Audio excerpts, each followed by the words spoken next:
আমি আসলে ভ্যাট বৃদ্ধি ব্যতীত কোনো সংস্কার দেখতে পাইনি। I am sorry to say that. আমি কাউকে অপমান করতে চাই না। আচ্ছা, প্রথমত আমি যেটা বলতে চাই সেটা হচ্ছে, অনেকেই বলছে যে জুন জুলাইয়ের মধ্যে নির্বাচন হওয়া দরকার। অনেকে বলছে সংস্কারটা আগে তারপরে নির্বাচন হওয়া দরকার, কিন্তু টাইম বলছে না। অনেকে বলছে ডিসেম্বরের মধ্যে হওয়া দরকার, কেউ কেউ বলছে আগামী বছর হোক। এক এক জায়গা থেকে এক এক রকমের মতামত আছে এবং মন্তব্য আছে।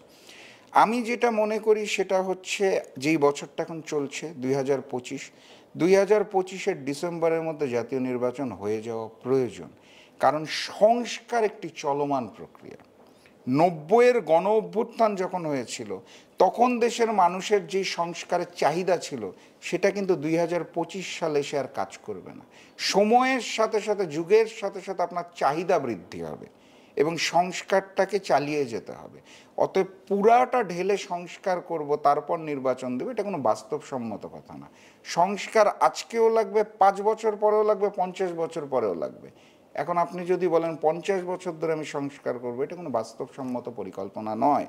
যেহেতু ইহা একটি চলমান প্রক্রিয়া, অতএব অন্তর্বর্তী সরকারের উচিত প্রথমত রোডম্যাপ ঘোষণা করা, দ্বিতীয়ত ন্যূনতম এবং গুরুত্বপূর্ণ সংস্কারগুলো শেষ করে জাতীয় নির্বাচনের ব্যবস্থা করা। অন্যথায় যত বিলম্ব হবে, ততই ফ্যাসিস্ট আওয়ামী লীগ সুযোগ পাবে পুনর্বাসিত হওয়ার। এক। দ্বিতীয়ত, আমি মনে প্রাণে বিশ্বাস করি গণহত্যাকারী আওয়ামী লীগের অপরাজনীতি করার বাংলাদেশে আর কোনো সুযোগ নাই। এবং অন্তর্বর্তী সরকারের কাছে আমি জোর দাবি জানাই, সন্ত্রাস বিরোধী আইনে আওয়ামী লীগকে নিষিদ্ধ করতে হবে, ছাত্রলীগের মতোই। অন্তত এটুকু পানিশমেন্ট তাদের প্রাপ্য, তারা 3টি জাতীয় নির্বাচন যেভাবে কারচুপি করেছে, দিনের ভোট রাতের বেলা করেছে, ডামি নির্বাচন করেছে, ভোটারবিহীন নির্বাচন করেছে, নিষিদ্ধ যদি নাও হয় তাহলে স্পষ্ট করে বলা উচিত 3টি জাতীয় নির্বাচনকে কলঙ্কিত করার দায়ে আগামী 3টি নির্বাচনে আপনারা অংশগ্রহণ করতে পারবেন না। কারণ বাস্তবতা হচ্ছে, ধরেন 25 ডিসেম্বরে নির্বাচন অথবা 26 জানুয়ারিতে নির্বাচন, রক্তের দাগ এখনো শুকায় নাই। এই আওয়ামী লীগ এই গণহত্যা করে টাটকা রক্তের উপর প্রচারণা চালাবে, এটা এই শহীদদের পরিবার কিভাবে নেবে? এটা কোনো বাস্তবসম্মত কথা নয়। অতীতে যেই গণহত্যাগুলো হয়েছে, সকল বিচার আমি বাদ দিলাম, রিসেন্ট যেই গণহত্যাটা, তাদের পরিবাররা যারা পঙ্গু হয়েছে, অসহায়, তারা বাসার মধ্যে বসে আওয়ামী প্রচারণা শুনবে? এটা কোনো অবস্থাতেই গ্রহণযোগ্য না এবং মেনে নেওয়ার মতো নয়। অতএব আমি যেটা বলতে চাই, আওয়ামী লীগের নিষিদ্ধকরণের দাবি এখন সারা বাংলার জনগণের। অতএব আওয়ামী লীগকে নিষিদ্ধ করা নিশ্চিতভাবে প্রয়োজন। ধন্যবাদ। অন্তর্বর্তীকালীন সরকার এ পর্যন্ত কতটুকু সংস্কার করতে পেরেছে যদি একটু বলতাম। আমি আসলে ভ্যাট বৃদ্ধি ব্যতীত কোনো সংস্কার দেখতে পাইনি। I am sorry to say that. আমি কাউকে অপমান করতে চাই না। অনেকগুলো সংস্কার কমিটি সংস্কারের প্রস্তাবনা জমা দিয়েছে, সেটা করতেই তো প্রায় 6 মাস লেগে গেল।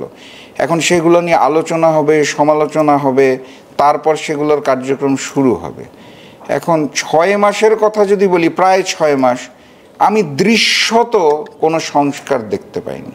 কিছু কিছু জায়গায় তাদের সাহসী ভূমিকা আমি দেখতে পেয়েছি, যেমন ভারতীয় আগ্রাসন আধিপত্যবাদের বিরুদ্ধে তাদের একটা ভূমিকা আমি দেখতে পেয়েছি। ইউনূস সাহেব যখন দেশের বাইরে গিয়েছিল, বাংলাদেশের জন্য নতুন করে লোন ব্যবস্থা করার যে ব্যাপারটা, সেটা আমি দেখতে পেয়েছি। এগুলো পজিটিভ, কিন্তু এগুলো কিন্তু সংস্কার না, এগুলা হচ্ছে সাহসী ভূমিকা অথবা পদক্ষেপ। স্পেসিফিক সংস্কার যদি বলেন, এখনও তো কিছু দেখতে পাই নাই। এখন সামনে আমরা হয়তো, তারা বলছে যে পুলিশ প্রশাসন ঢেলে সাজানো হবে, দুদক ঢেলে সাজানো হবে, নির্বাচন কমিশন ঢেলে সাজানো হবে, সংবিধান পরিবর্তন করতে হবে। এর জন্যই রোডম্যাপটা দরকার। সংস্কার যে শুনছি, সংস্কারটা কি সংস্কার করব সেটাই তো বুঝলাম না এখনো। মন্তব্য করব কিভাবে? আর এই যে সংস্কারের গল্প বলা হয়, রাজনৈতিক দলগুলোকে ডাকা হয়, আলাপ করা হয়, মতামত নেওয়া হয়, 15 মিনিটের মিটিং। 15 মিনিটসে চা খেয়ে বিস্কুটটা খেতে খেতেই তো টাইম শেষ। শুরুতে একবার সালাম, শেষে একবার সালাম। আলোচনাটা কখন হয়? আমার কাছে তো মনে হয় একটা শোডাউন হয় মিডিয়ার সামনে, রাজনৈতিক দলদের নিয়ে বসেছি।